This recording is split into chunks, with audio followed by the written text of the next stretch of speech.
the wearing of the headscarf for the women. This seems to have become so major, a major aggravation. Why should women who want to wear a veil, why should this have been such a source of aggravation today? Why is that? I don't understand it. I mean, if a naked woman walked in this room here, meaning wearing a bikini or a G-string, she would have the right to just walk just like anybody else. If a woman came down here and she was wearing a G-string and walked right across here and went back upstairs and came down, matter of fact, there was 2 or 3 of them, we would be like, whoa. What's going on here? But we couldn't say anything because it is accepted in the society for a woman to wear this in public. And there are some beaches in this country and some places in this country where you got some people call themselves naturalists. You know what they are. I don't have to tell you. That is, they believe that they should just walk around all the time naked. Now that we can't make a judgment call because according to legislation, the naturalists have a right. There's a man that was running across the whole UK for 3 months. Can you imagine that? 3 months with nothing but a hat and a pair of boots on. I mean, he's running. Can you imagine a man running through a village? Nothing but a hat and a pair of boots on. Because he's a naturalist and these are his constitutional rights.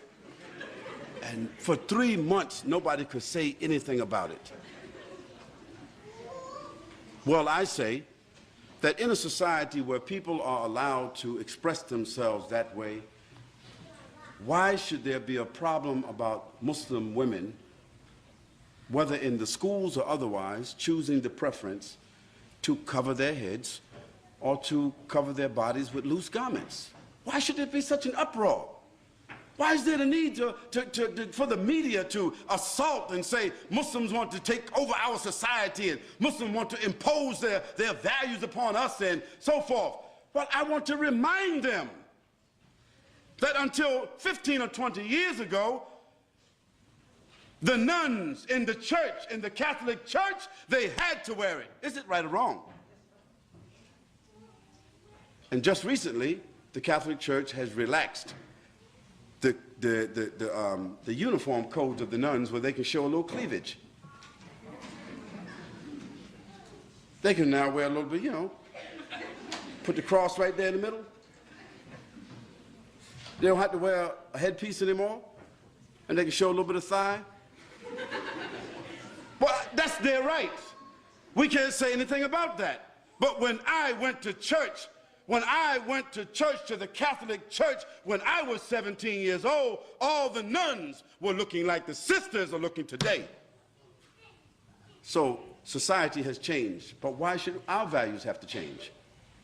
Those Muslim ladies who want to wear the full scarf and want to wear loose clothing, they're doing so because God said so, not because their husband said so, not because they're Arabs or Indonesians or Malaysians or Africans. No, they're doing it because God says so. So if our religion, which is the same religion of Moses and Abraham and David and Solomon and Jesus and John the Baptist, if we have the same religion as all of those prophets, and we are all monotheistic people basically, Christians and Jews and Muslims, taking our sources from the same, taking our scripture from the same sources, and we can see in the history of our religions that women dress this way consistently, then why is it an aberration because our women want to wear that today?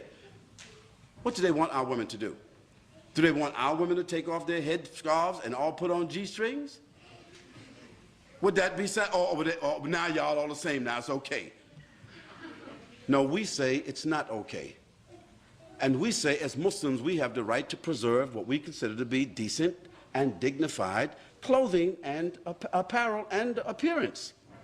And we think that we are fortifying.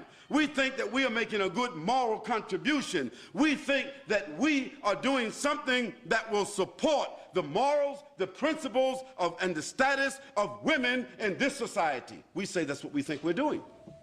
And do we have the constitutional right to make what we consider to be a moral contribution to the fiber of this society based upon our religion? Of course we do. And we don't have to apologize.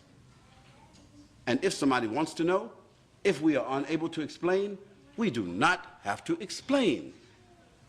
But what we should do is, the people of the media, or the people of government who feel that they don't understand what's going on, we should send them to people who are qualified to expound upon this issue in a dignified, educated way, so that people would not think somehow or another that all these women who are wearing these scarves got an AK-47 underneath their scarves, or they got a bomb, they coming inside somewhere with a bomb. You know, stereotypes. But the issue is, we Muslims, the Muslim ladies in particular, you do not have to explain to anybody why you are dressed the way you are dressing.